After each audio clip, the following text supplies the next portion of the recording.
Chapter 11. A total loss. Total loss. Noun. Goods so damaged that there's no point in repairing them, or they can't be repaired at all. The first cup was an easy sell. The second cup, too. It was on the third cup that a little girl, about 6 years old, said, "Ew, there's a bug in my drink." Then her brother said, "There's one in mine, too." "Gross," said an older boy on a skateboard. "There are like 3 in mine. I want my money back, man," he said, dumping his lemonade on the ground. The mother of the little girl and boy looked into their cups carefully.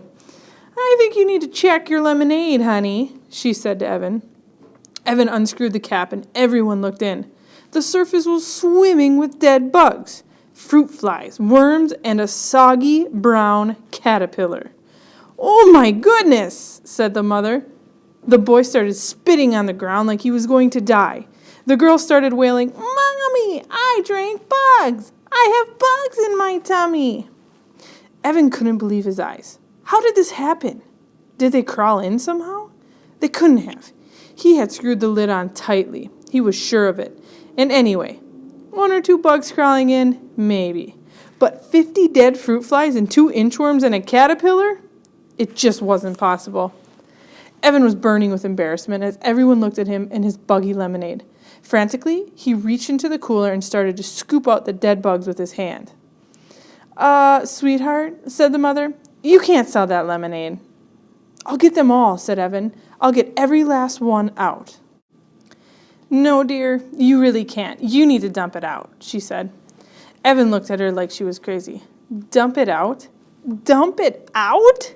He'd spent $40 of his hard-earned money on that lemonade and another $1 for the cups. He wasn't going to dump it out. "I'll do it at home," he said. "No, you should do it here, I think. I need to be sure it's all disposed of properly."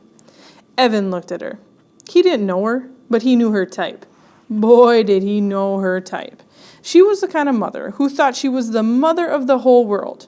If you were on the playground and she thought you were playing too rough, she'd tell you. If you were chewing gum in line at the 7-Eleven, she'd say, "I sure hope that's sugarless." Mothers like that never minded just their own business or just their kids' business. They thought they had to take care of every kid in the kingdom. "It's too heavy for me to dump," he said. "I'll take it home and my mom can help." "I'll help," said the busybody mother of the world. "All we need to do is tip it a little." She grabbed one handle of the big cooler. Evan had no choice but to grab the other handle. Together, they tipped and the lemonade poured out of the top of the cooler. They poured and poured and poured. The lemonade sparkled in the sunlight like a bejeweled waterfall and then disappeared without a trace, soaking into the parched September grass. As the last sluice of lemonade slipped out of the cooler, a slick of mud poured out. "Oh my goodness," said the mother. Evan couldn't believe it. He couldn't believe how quickly his victory had turned to defeat. It was just like the lemonade. It had disappeared into the grass, leaving nothing behind. A total loss. The mother smiled sympathetically as Evan returned her $2. The skateboard dude had already skated off with his refund. There was nothing to do but go home. Evan walked slowly, dragging the wagon with the empty cooler rattling inside. With every step he took, the wagon handle poked him in the rear end. Step, poke, step, poke. He felt like someone was nudging him forward. "Evan, Mom wants to see you in her office right away." That had been weird. His mom had had no idea what he meant. "I didn't call you. I didn't call anyone," she had said. "I've been on the computer." "Evan, Mom wants to see you." He had been coming up the stairs. Jessie had been in the garage. She had looked anxious. "Right away," she had said. Evan stopped walking. He stared at the empty cooler. Then he started to run. The wagon bounced crazily along the uneven sidewalk. Twice it tipped over. What did it matter? Thought Evan angrily. There's no lemonade to spill. By the time he got home, he had it all figured out. He looked in the kitchen trash and found the 3 Ziploc bags, inside out and sticky with lemonade. He shook the fruit bowl and noticed how few fruit flies took to the air.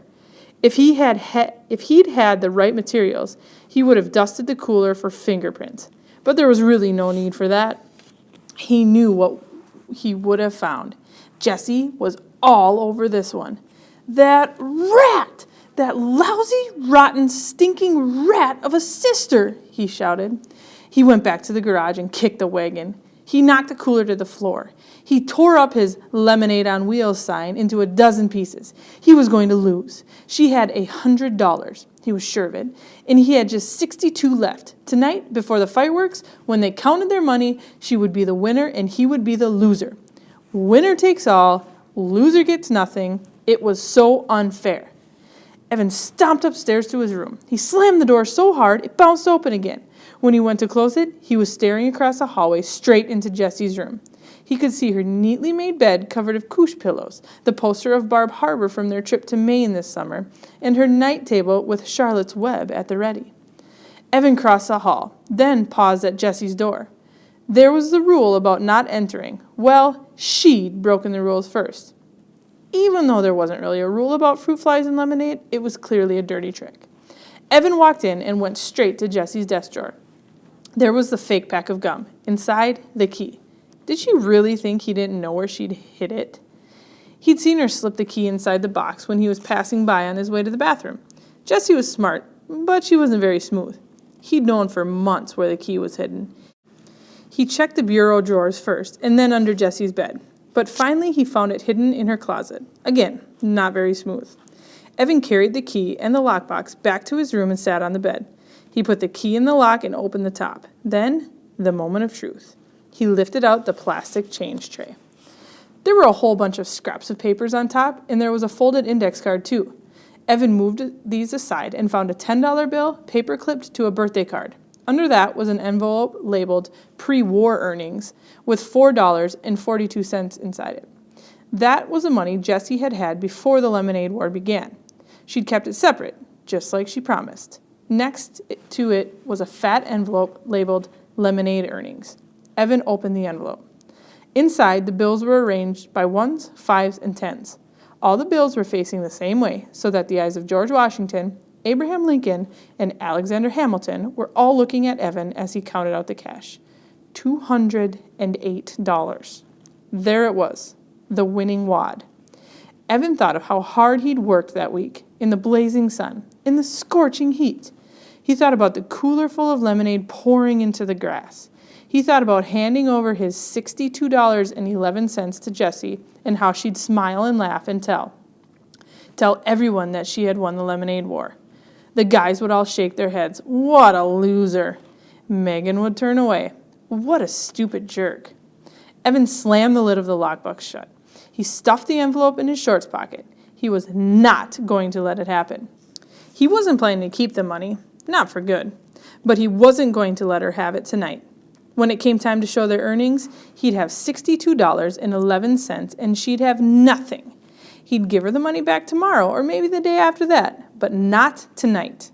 He suddenly felt a desperate need to get out of the house as fast as he could. He shoved the lockbox back into Jessie's closet and the key back into the fake pack of gum.